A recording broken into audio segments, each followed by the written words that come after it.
जब भारत गुलामी की जंजीरों में जकड़ा था तब एक आवाज गूंजी, तुम मुझे खून दो, मैं तुम्हें आजादी दूंगा। यह आवाज थी उस महान क्रांतिकारी की जिन्हें दुनिया आज सुभाष चंद्र बोस के नाम से जानती है। इस महान क्रांतिकारी का जन्म 23 जनवरी 1897 कटक उड़ीसा में हुआ था। सुभाष चंद्र बोस का जीवन अनगिनत रहस्यों और रोमांचक पलों से भरा हुआ है। सुभाष चंद्र की मौत एक बहुत बड़ा रहस्य है जो अब तक अनसुलझा हुआ है। बचपन से ही उनके भीतर देशभक्ति का जज्बा कूट कूट कर भरा था। उनकी निर्भीकता का एक किस्सा उनके छात्र जीवन का है जो आज भी रोंगटे खड्डे कर देता है। 1909 से 1913 के बीच उन्होंने अपनी स्कूलिंग पूरी की थी। इनकी स्कूल की घटना जो आपको इनकी सोच से वाकिफ कराएगी। एक दिन सुभाष चंद्र अपनी कक्षा में सबसे आगे वाली सीट पर बैठे थे, तभी एक अंग्रेज शिक्षक कक्षा में आया। उसे एक हिंदुस्तानी बच्चे का पहली सीट पर बैठना नागवार गुजरा, क्योंकि वह चाहता था कि उस सीट पर कोई अंग्रेज बच्चा बैठे। पक्षपात और अहंकार में डूबे उस शिक्षक ने चिल्लाकर सुभाष को पीछे जाने का आदेश दिया। इतना ही नहीं, उसने नस्ल भेदी टिप्पणी करते हुए सुभाष को काला बंदर कहकर संबोधित किया और उन्हें मारने के लिए अपना हाथ उठाया। इससे पहले कि अंग्रेज शिक्षक का हाथ सुभाष तक पहुंचता, सुभाष के भीतर का स्वाभिमान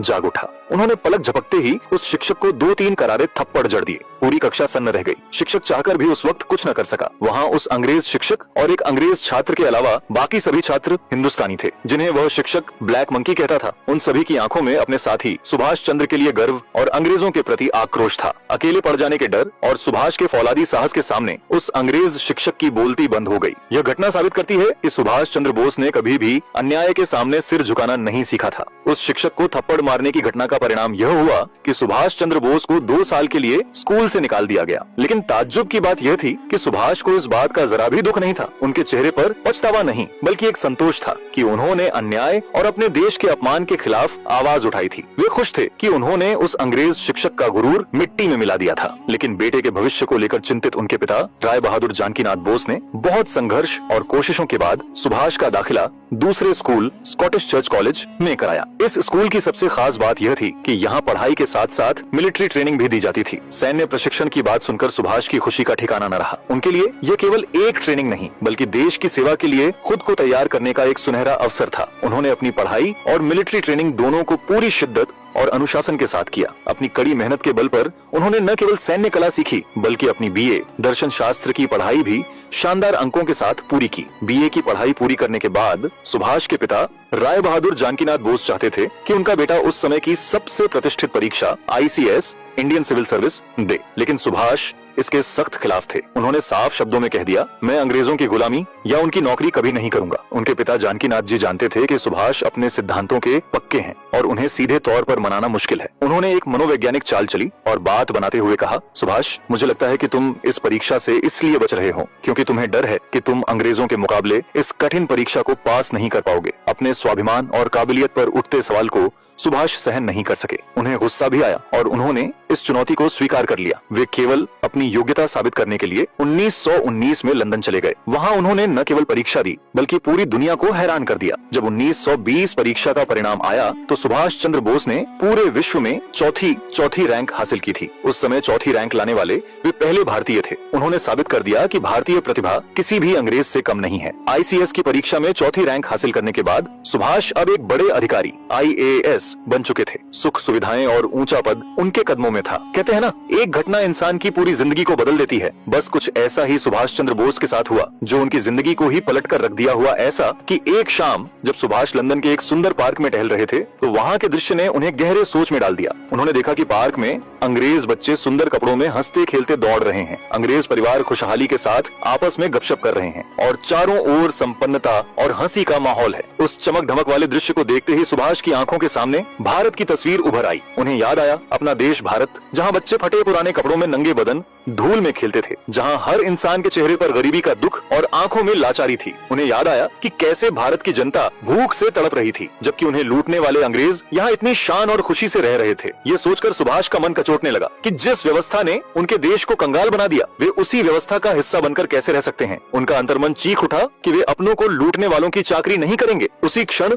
उन्होंने फैसला किया, मैं अंग्रेजों की दी हुई इस ऐशो आराम की नौकरी को ठोकर मारता हूँ। सुभाष ने 1921 में अपने पद से इस्तीफा दे दिया। अंग्रेज सरकार हैरान थी कि कोई भारतीय इतनी बड़ी नौकरी कैसे छोड़ सकता है, लेकिन सुभाष के लिए देश का स्वाभिमान सबसे ऊपर था। वे सब कुछ छोड़कर भारत लौट आए ताकि देश को गुलामी की जंजीरों से आजाद करा सकें। 1921 में जब सुभाष आईसीएस की नौकरी छोड़कर भारत लौटे तो उनके मन में केवल एक ही लक्ष्य था, देश की सेवा। मुंबई पहुंचते ही वे सबसे पहले महात्मा गांधी से मिले। गांधी जी ने उन्हें कोलकाता जाकर चित्तरंजन दास देशबंधु के साथ काम करने की सलाह दी। सुभाष चित्तरंजन दास को अपना राजनीतिक गुरु मानते थे। उनके मार्गदर्शन में सुभाष ने युवाओं को संगठित करना शुरू किया। 1922 में चौरा चोरी हत्याकांड के कारण महात्मा गांधी द्वारा असहयोग आंदोलन वापस ले लिया। इस घटना के बाद पूरे देश के युवाओं में एक तरह की निराशा फैल गई थी। सुभाष चंद्र बोस का मानना था कि युवाओं की ऊर्जा को सही दिशा देने की जरूरत है। वे जानते थे कि जब तक देश का युवा जागरूक और संगठित नहीं होगा तब तक अंग्रेजों को भारत से बाहर नहीं निकाला जा सकता। दिसंबर 1923 में काकीनाडा में कांग्रेस का वार्षिक अधिवेशन हुआ। इसी दौरान सुभाष चंद्र बोस के नेतृत्व में अखिल भारतीय युवा कांग्रेस का गठन किया गया। अध्यक्ष सुभाष चंद्र बोस को इसका अध्यक्ष चुना गया। उद्देश्य युवाओं के भीतर राष्ट्रवाद की भावना भरना, उन्हें शारीरिक रूप से मजबूत बनाना और राजनीति में उनकी सक्रिय भागीदारी सुनिश्चित करना। इस संगठन के माध्यम से सुभाष बाबू ने एक ऐसी मांग उठाई जो उस समय के बड़े नेताओं के लिए भी बहुत बड़ी बात थी। उन्होंने युवाओं के बीच पूर्ण स्वराज का विचार रखा। उस समय कांग्रेस का एक धड़ा डोमिनियन स्टेटस, अंग्रेजों के अधीन स्वशासन, मतलब आधी आजादी देने की बात कर रहा था। लेकिन सुभाष बाबू की युवा कांग्रेस ने साफ कर दिया कि उन्हें आधी नहीं, पूरी आजादी चाहिए। सुभाष बाबू ने बंगाल में युवा आंदोलनों को इतनी तेजी से फैलाया कि देखते ही देखते हजारों छात्र उनसे जुड़ गए। उन्होंने युवाओं के लिए व्यायामशालाएं, अध्ययन समूह और स्वयं सेवक दल बनाए। उनका मानना था कि एक क्रांतिकारी को मानसिक रूप से जितना तेज होना चाहिए, शारीरिक रूप से उतना ही मजबूत भी। युवाओं के बीच सुभाष चंद्र बोस की इस बढ़ती लोकप्रियता ने ब्रिटिश सरकार की नींद उड़ा दी। उन्हें लगने लगा कि यह संगठन भविष्य में एक बड़ी सशस्त्र क्रांति का आधार बन सकता है। इसी के परिणाम स्वरूप आने वाले वर्षों में अंग्रेजों ने सुभाष बाबू की गतिविधियों पर और भी कड़ा पहरा लगाना शुरू कर दिया। 1923 की यह शुरुआत ही थी जिसने आगे चलकर फॉरवर्ड ब्लॉक और आजाद हिंद फौज का रास्ता तैयार किया। सुभाष बाबू ने देश को यह समझा दिया था कि युवा किसी भी देश की रीढ़ होते हैं और अगर रीढ़ मजबूत हो तो देश झुक नहीं सकता। सुभाष केवल भाषण देने वाले नेता नहीं थे, वे एक कुशल प्रशासक भी थे। 1924 में वे कोलकाता नगर निगम के मुख्य कार्यकारी अधिकारी सीईओ बने। उन्होंने शहर की सूरत बदल दी और गरीबों के लिए काम किया। लेकिन अंग्रेजों को उनका यह बढ़ता प्रभाव पसंद नहीं आया और उन्हें मांडले जेल, बर्मा भेज दिया गया। जेल की दीवारों ने उनके शरीर को तो कष्ट दिया लेकिन उनके हौसले को और मजबूत कर दिया। 1938 में सुभाष चंद्र बोस को निर्विरोध कांग्रेस का अध्यक्ष हरिपुरा अधिवेशन चुना गया। उन्होंने देश की योजना बनाने के लिए नेशनल प्लानिंग कमेटी बनाई। 1939 में वे दोबारा अध्यक्ष चुने गए, त्रिपुरी अधिवेशन। लेकिन गांधी जी के साथ वैचारिक मतभेदों के कारण उन्होंने इस्तीफा दे दिया। उनका मानना था कि अंग्रेज केवल बातों से नहीं बल्कि शक्ति से भारत छोड़ेंगे। 1940 में द्वितीय विश्व युद्ध चल रहा था। अंग्रेजों ने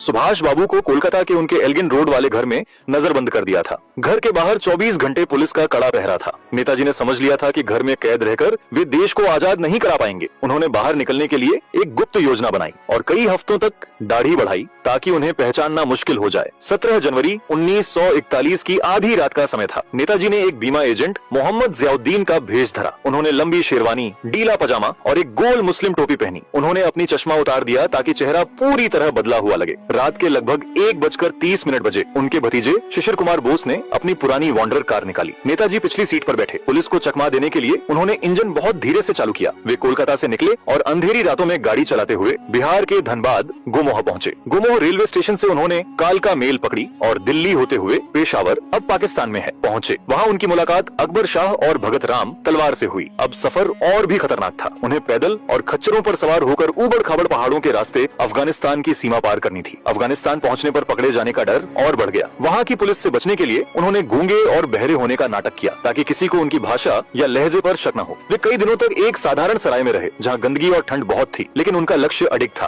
काबुल में इतालवी दूतावास की मदद से उन्हें ऑरलैंडो मेसोटा के नाम से एक जाली पासपोर्ट मिला। वहां से वे रूस, सोवियत संघ होते हुए अप्रैल 1941 में बर्लिन, जर्मनी पहुंचे। जब दुनिया को पता चला कि नेताजी भारत से निकलकर जर्मनी पहुंच चुके हैं, इस बात से ब्रिटिश हुकूमत के पैरों तले जमीन खिसक गई। मई 1942 में सुभाष चंद्र बोस की मुलाकात जर्मनी के तानाशाह एडोल्फ हिटलर से हुई। यह मुलाकात बहुत चर्चा में रहती है। जब नेताजी हिटलर से मिलने गए तो हिटलर ने अपनी सुरक्षा के लिए अपने जैसे दिखने वाले कई हमशक्ल रखे थे। कहा जाता है कि नेताजी ने असली हिटलर को पहचान लिया और उससे हाथ मिलाते ही कहा, मैं सुभाष हूँ, क्या मैं असली हिटलर से बात कर रहा हूँ? उनकी इस पारखी नजर को देखकर हिटलर दंग रह गया था। नेताजी ने बिना डरे हिटलर की आंखों में आंखें डालकर बात की। हिटलर ने अपनी किताब मीन कैंप में भारतीयों के बारे में कुछ अपमानजनक बातें लिखी थी। नेताजी ने हिटलर से साफ कहा कि कि वह उन शब्दों को हटाए। नेताजी ने हिटलर से भारत की आजादी के लिए समर्थन मांगा। हिटलर नेताजी के व्यक्तित्व से इतना प्रभावित हुआ कि उसने उन्हें नेताजी कहकर संबोधित किया और हर संभव तकनीकी मदद का वादा किया। हिटलर से सुभाष चंद्र ने 50,000 सैनिक की मांग की। हिटलर ने कहा, जर्मनी में रखकर सैनिक तैयार करके भारत जाने में और युद्ध करने में कठिनाई होगी। इसीलिए हिटलर ने सुभाष चंद्र को जापान भेज दिया, क्योंकि जापान में भी हिटलर का ही कब्जा था कुछ क्षेत्र में, और दोनों की इसी बात पर सहमति हो गई। पर हिटलर ने केवल 3,000 सैनिक ही दिए और यहीं से क्रांति की शुरुआत हुई। जर्मनी में रहते हुए नेताजी ने महसूस किया कि भारत की जनता तक अपनी बात पहुंचाना जरूरी है। 1942 में उन्होंने आजाद हिंद रेडियो की स्थापना की। जब पहली बार रेडियो पर आवाज गूंजी, मैं सुभाष चंद्र बोस बोल रहा हूं, तो पूरे भारत में बिजली सी दौड़ गई। अंग्रेजों ने अफवाह फैला दी थी कि नेताजी की मृत्यु हो गई है, लेकिन रेडियो पर उनकी आवाज सुनकर भारतीयों का हौसला 7वें आसमान पर पहुंच गया। यही वह समय था जब नेताजी ने जय हिंद का नारा दिया, जो आज भी हमारे देश का राष्ट्रीय अभिवादन है। उन्होंने वहां भारतीय युद्धबंदियों को इकट्ठा किया और उन्हें देश के लिए लड़ने के लिए प्रेरित किया। जर्मनी से जापान जाने का रास्ता बहुत खतरनाक था, क्योंकि समुद्र में ब्रिटिश नौसेना का कब्जा था। नेताजी ने एक जर्मन पनडुब्बी U-180 में सफर शुरू किया। महीनों तक वे समुद्र के नीचे रहे। बीच समुद्र में वे जर्मन पनडुब्बी से निकलकर एक जापानी पनडुब्बी I-29 में सवार हुए। इतिहास में यह अपनी तरह का एकमात्र वाकया है जब युद्ध के दौरान दो देशों की पनडुब्बियों ने बीच समुद्र में किसी नागरिक का तबादला किया हो। जापान पहुंचने के बाद नेताजी ने जो किया, उसने भारतीय इतिहास की धारा को हमेशा के लिए बदल दिया। उन्होंने बिखरी हुई शक्ति को एक मुट्ठी में बांधा और उसे नाम दिया। 21 अक्टूबर 1943 में आजाद हिंद फौज की स्थापना की और 5 जुलाई 1943 को सिंगापुर के टाउन हॉल के सामने नेताजी ने अपनी सेना का निरीक्षण किया और पहली बार दिल्ली चलो का नारा दिया। उन्होंने भारतीयों से अपील करते हुए अपना सबसे प्रसिद्ध वादा किया, तुम मुझे खून दो, मैं तुम्हें आजादी दूंगा। इस एक नारे ने हजारों युवाओं, महिलाओं और यहाँ तक कि बच्चों को भी सेना में शामिल होने के लिए प्रेरित कर दिया। नेताजी दुनिया के उन पहले सेनापतियों में से एक थे जिन्होंने महिलाओं की एक लड़ाकू रेजिमेंट बनाई। उन्होंने इसका नाम रानी झांसी रेजिमेंट रखा और इसकी कमान कैप्टन लक्ष्मी सहगल को सौंपी। उनका मानना था कि आजादी की लड़ाई में भारत की बेटियों का योगदान उतना ही जरूरी है जितना बेटों का। जापानी सेना की मदद से आजाद हिंद फौज ने बर्मा, म्यांमार के रास्ते भारत की ओर कूच किया। सबसे पहले इस सेना के द्वारा इम्फाल और कोहिमा का युद्ध, यह युद्ध इतिहास के सबसे भीषण युद्धों में से एक माना जाता है। 14 अप्रैल 1944 को आजाद हिंद फौज के कर्नल शौकत अली ने मणिपुर के मोइरांग में पहली बार भारत की मुख्य भूमि पर तिरंगा फहराया। अंग्रेजों के पांव उखड़ने लगे थे। आजाद हिंद फौज जीत के करीब थी, लेकिन किस्मत को कुछ और ही मंजूर था। मणिपुर के जंगलों में भारी बारिश शुरू हो गई, जिससे रसद, खाना और गोला बारूद की सप्लाई रुक गई। जंगलों में सैनिकों को मलेरिया और पेचिश जैसी बीमारियों ने घेर लिया। इसी बीच अमेरिका ने जापान पर परमाणु बम गिरा दिए, जिससे जापान को युद्ध से पीछे हटना पड़ा। बिना हवाई मदद और रसद के आजाद हिंद फौज को पीछे हटने का आदेश देना पड़ा।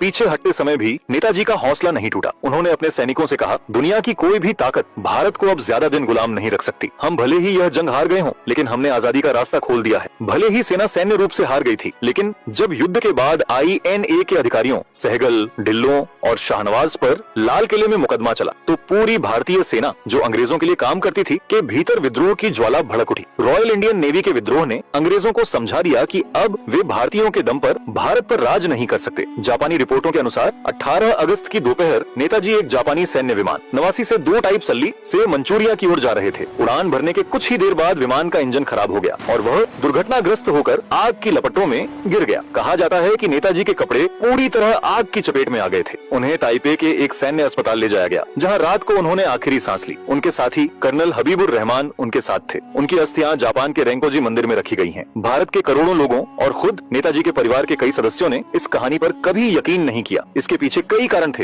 हादसे के बाद या अस्पताल में नेताजी की कोई भी तस्वीर सार्वजनिक नहीं की गई। उस दिन ताइपे के हवाई अड्डे के रिकॉर्ड में किसी विमान दुर्घटना का स्पष्ट उल्लेख नहीं मिला। कई लोगों का मानना था कि कर्नल हबीबुर रहमान ने नेताजी को सुरक्षित निकालने के लिए मौत की झूठी कहानी रची थी। भारत सरकार ने इस गुत्थी को सुलझाने के लिए 3 बार जांच बैठाई। शाहनवाज समिति 1956, इन्होंने विमान हादसे की बात को सही माना। खोसला आयोग 1970, इन्होंने भी हादसे की पुष्टि की। मुखर्जी आयोग 1999, इस आयोग ने सबको चौंका दिया। जस्टिस मुखर्जी ने अपनी रिपोर्ट में कहा कि विमान हादसा हुआ ही नहीं था और रेंकोजी मंदिर में रखी अस्थियां नेताजी की नहीं है। हालांकि सरकार ने इस रिपोर्ट को स्वीकार नहीं किया। एक सबसे लोकप्रिय दावा यह है कि नेताजी रूस चले गए थे और बाद में भारत लौटकर उत्तर प्रदेश के फैजाबाद में एक साधु के रूप में रहे, जिन्हें गुमनामी बाबा या भगवान जी कहा जाता था। सबूत, उनकी मृत्यु के बाद उनके कमरे से जो सामान मिला उसमें नेताजी के परिवार की तस्वीरें, गोल चश्मा और विदेशी पत्रिकाएं शामिल थीं। हस्तलिपि विशेषज्ञों का मानना था कि गुमनामी बाबा और नेताजी की लिखावट में बहुत समानता थी। नेताजी की मृत्यु आज भी एक विवादित विषय है। लेकिन एक बात सच है, चाहे वे उस विमान हादसे में शहीद हुए हों या गुमनामी में रहे हों, उनका विचार और उनकी वीरता आज भी हर भारतीय के दिल में जिंदा है।